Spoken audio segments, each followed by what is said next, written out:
going on, guys? Doing a little bit of repair and upgrade for this MacBook. It's a MacBook Pro 2011 model, 13-inch, 4 gigs of RAM, mechanical hard drive. I was approached by one of my co-workers to see if I could help it out. So usually when it comes to these guys, these unibody guys, they're either in awful shape or they're in great shape. So this guy's in really great shape. So what I've done, I did some research. This model, the best operating system can run is High Sierra. So I've got a bootable USB installer for High Sierra. And what I'm going to do is, I've got a program called TransMac on my computer that allows me to use a Windows machine to access the Apple file system. So the first thing I'm going to do is I'm going to remove the Red Bull out of the way here. And I'm going to remove this bottom plate. So when I get this bottom plate open, I'm going to replace the memory and the hard drive with a solid state disk. So what I've chosen, I got some OWC brand. It's a, I think it's called Otherworld Computing. It's a Mac-based component sales business. It's stuff that's proven to work with your Mac. The thing about Mac is with memory, a lot of times what will happen is there's not really such thing as Mac memory. This is just standard DDR3L memory. But a lot of times, sometimes you can run into problems with the timings of memory. If you try to use a Windows computer's memory in a Mac, and if the timings are not correct, there's something weird about it that sometimes it will cause problems. I've had that problem in the past, but with the newer machines, it's not really a problem. But this 2011 guy, we just went ahead and got some OWC brand RAM, and we got a Crucial MX 500 gigabyte solid state drive. Crucial is just something that it's a good value brand, but it's also a really good reliable performance. It's a good mix, it's a good value. So what we're going to do, we've got 10 screws on the bottom of this computer to remove. And one thing that you want to remember when you're working on your MacBooks is that these screws are inserted at an angle. So when you're removing them or you're putting them back in, you don't want to drive them straight down. You're going to end up stripping out the screw holes on the unibody. And if you do that, you're going to be in trouble. And you don't want to drop a screw like I just did. I got it. I felt it. It's in there somewhere. Oh, where did it go? Goodness, where did it go?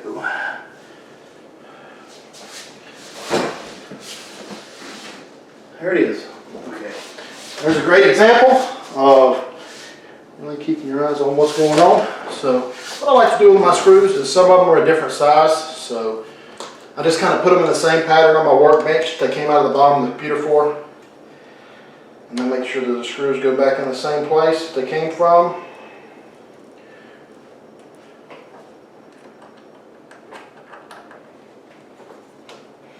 Great thing about these MacBooks is a lot of Windows computers, some of the HP stuff, I did an HP, I did a solid state upgrade or replacement of a failing hard drive on an HP computer, and I had to take the whole computer apart. I had to take probably 20 to 25 screws apart, and I had to take a plastic spudger and split the case and basically get to where I could replace the motherboard if I wanted to, because it didn't have anywhere nice and easy to access the hard drive or the memory or anything like that. And that's how a lot of the more value-oriented machines are built these days, especially from your companies like HP. I'm not a big fan of HP machines.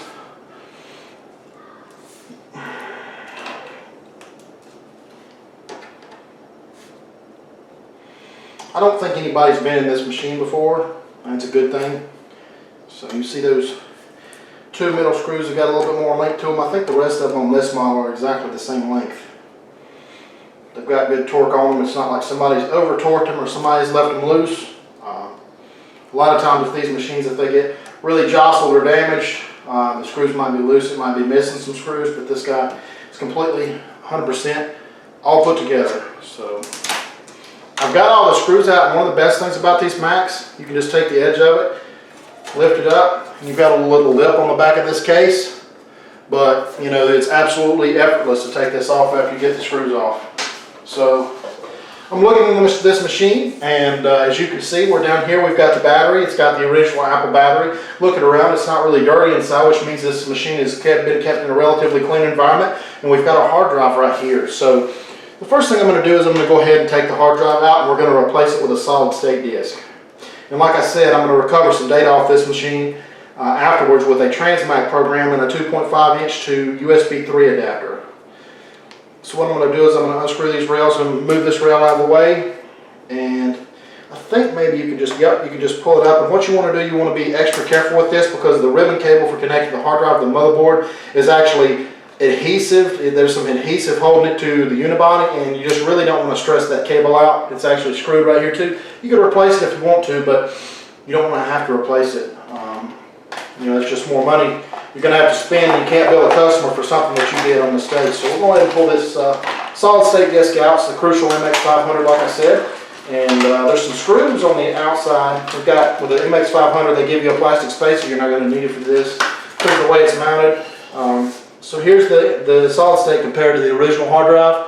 It's functionally it's the same thing. The screw holes are in the same place. So I'm going to take a look. I can't remember if these are Torx or Pentalobe. They're Torx. So I don't have any Torx drivers right now. The easiest way to get around this, if you don't have any Torx drivers, is to find a flathead bit that will fit inside. These screws are not torqued down very tight. So I'm going to take a flathead screwdriver blade, and I'm going to find one that most closely fits inside of that Torx bit. Okay, that's not it either. And we're just going to go ahead and take those Torx bits out with a flathead screwdriver. You wouldn't want to do this if it was something that you took apart all the time or anything like that. I might actually have to get a Torx on that guy. See if one of these Pentalobes might fit. I don't have any Pentalobes that are going to be the right size. You can cock the flathead at an angle if you need to. You might try that. It's not the best way to do it at all. No, we're going to have to get a Torx bit on that guy.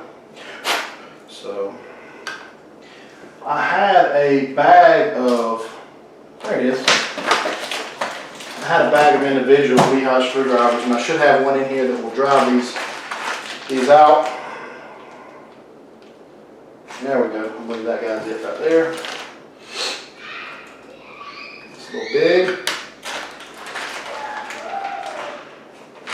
Yep. That's it.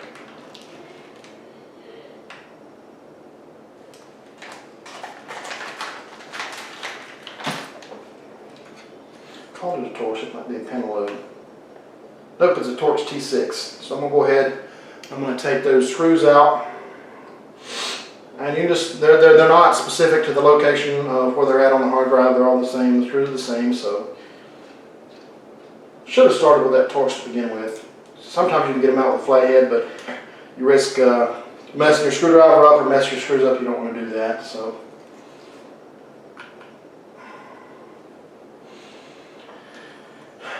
I'm going to set my old hard drive to the side. Still got some information on it. That little plastic tab you saw, you don't have to do anything with that guy. You don't have to put it back on. It just makes the hard drive easy to remove. You don't need that. So I'm going to go ahead and drive these screws into my solid state disc. It should say drives, not really a disc.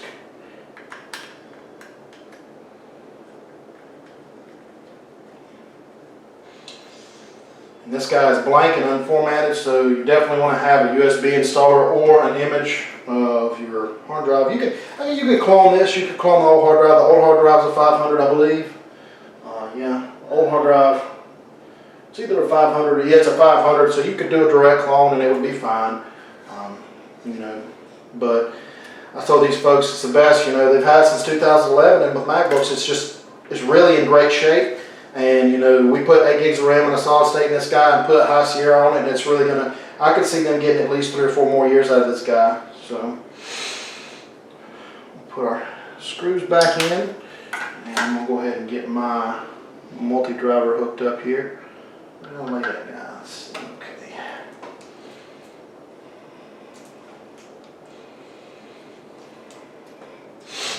I'm gonna go ahead and attach the cable back to the solid state disc. Set the screws in that other bracket there. I'll drop my bracket back on. I use Lehigh tools. They're made in Germany and they really work well. So if you're looking for suggestions, a lot of times whenever you get like a battery replacement kit for a MacBook, they'll come with screwdrivers and they're poor quality, and what you'll end up doing is you'll end up stripping out or marring the heads. You just really don't want to do that. One thing, I don't know if you can see it, is this battery right here. It's got a tri-lobe kind of like a Nintendo Game Boy screw on it, and you can see either somebody's replaced this battery and torqued the screw down too hard, or it's just the plastic around that screw has aged and cracked. The customer didn't complain about a lack of battery capacity or short run time, so we're just going to leave that like it is. Just something interesting to note. So next thing I'll do, I'm going to pull this memory out. You can start with the first guy, just pull it straight out, and the second one you just have to pull these clips out just a little bit further, and it'll pop up and pull them out again. And you might have to just kind of pull them apart and kind of pull the RAM out. You don't want to force it. So we've got our RAM out, and what we're going to do, we're going to take our OWC RAM. We're going from 4 gigs to 8 gigs. It doesn't matter if it's an Apple computer or a Windows computer, or maybe if it's a Linux computer with a lightweight distribution, you can get away with less than 8 gigs. But 8 gigs is really the standard these days if you want to have a machine that's capable of doing any kind of work. So the thing's really nice about these OWC chips. They have Elpida RAM chips on them. And they Elpida RAM chips used to be made in Japan. These are made in Taiwan, but that's generally a pretty high quality brand of RAM, I think. Most of these days you mostly see Samsung and Hynix, which are both fine too. So we'll go ahead and plug this guy up and push it all down. So now we've got 8 gigs of RAM. We've got a 500 gigabyte solid state drive here in this MacBook Pro computer. So got that done. I've got a chamois cloth here. I'm just going to kind of clean this lower surface with this anti-static cloth. It's just a microfiber towel like you'd use to detail a car. Doesn't leave any traces behind. So what we're going to do, make sure the back of the fan grill, we're going to put the fan grill in first, and we're just going to drop it straight down. Make sure that the screw holes are lined up. And one thing we really want to make sure of is we want to make sure that we remember that a lot of these screws go in at an angle. If you try to drive any of them in, these ones on the back, they'll go in pretty flush. But the other ones, from what I remember, they go in at an angle, and you can take a look at the bottom cover and see that they are going in at an angle. If you try to drive them straight down, then you're going to strip out screws, you're going to strip out screw posts, you're going to strip out screw heads, and it's just not going to be a good time. If you strip out the screw posts, there's really nothing you can do about it. Some of the older MacBooks, they had like a self-tapper screw, and I didn't care for that much. It's easier to strip those out. So this guy we're starting, I'm going to stick it in there, and I'm going to kind of visually line it up with the angle to slope the bottom of the case, and I'm going to drive it in. See, I'm not putting a whole lot of pressure on it. You want to make sure it's good and tight so it doesn't fall out. I'm kind of going in a little bit wonky. Okay, now it's going in fine. You see there, I had to unscrew and rescrew, change my angle just a little bit. That third time took 3 tries to get it exactly right. If you feel too much pressure there, you're best off doing that because you just don't want to strip out a screw post.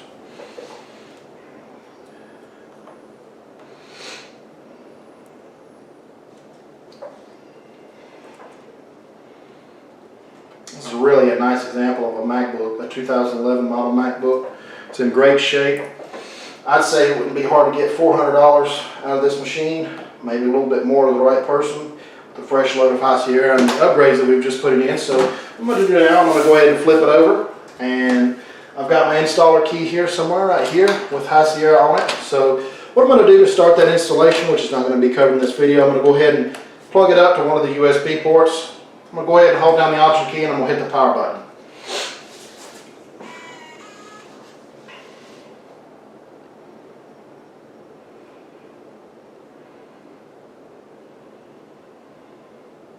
Alright, so you may not be able to see it from here. I'll cock the computer towards the camera just a little bit, but we have the option to install macOS High Sierra, and it's going to give us a second, and we'll be presented with the option of the mouse. There it is, so we'll go ahead and click that, and it'll start loading the installation for macOS High Sierra. So we're going to do that. We're going to get it loaded up, we'll get it connected to the internet and get it updated. I'm going to work on connecting that hard drive to the computer and use Transmac to pull the photos off and migrate them to the new computer. I appreciate you guys tuning in. Thank you so much. Hope this helps you out.